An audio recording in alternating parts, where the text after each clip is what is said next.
Hello বন্ধুরা, welcome to my channel. চলে এসেছি একটা ফ্রেশ ভিডিওতে। আজকে যাব হলো যাদবপুরে কৈবধাম মন্দির, যেখানে মুখে ভাত হবে। সেই মুখে ভাতের ফটোশ্যুট করার জন্য তো সকাল সকাল বেরিয়ে পড়েছি। বেরিয়ে পড়ে আমি ট্রেনে করে শিয়ালদার কাছেও চলে এসেছি। তো এখান থেকে সাউথে যাব, সাউথে ট্রেন ধরে এখান থেকে যাদবপুরে নামবো। যাদবপুরে নেমে তারপরে এখান থেকে হেঁটে হেঁটে যেতে হবে, 10-15 মিনিট সময় লাগবে।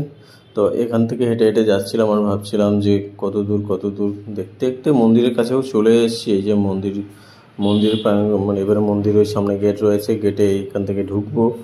তো মন্দিরে অনেক রেস্ট্রিকশন আছে, জানি না তোমার কতটা ফটোশ্যুট করতে দেবে। তো একজন সিকিউরিটি জিজ্ঞাসা করলাম ফটোশ্যুট, তো দাদা ছিল না। ওটাই ভাবতে ভাবতে ভাবলাম তোমার একটু মন্দিরটা দেখে নাও।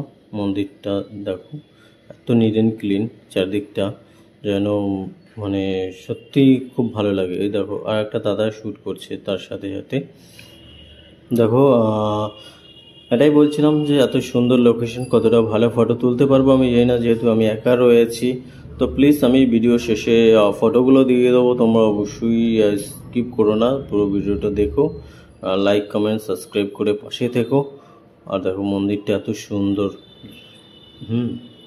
প্রচণ্ড খিদে পেয়েছে, আমরা খাবার এখানে চলে এসেছি।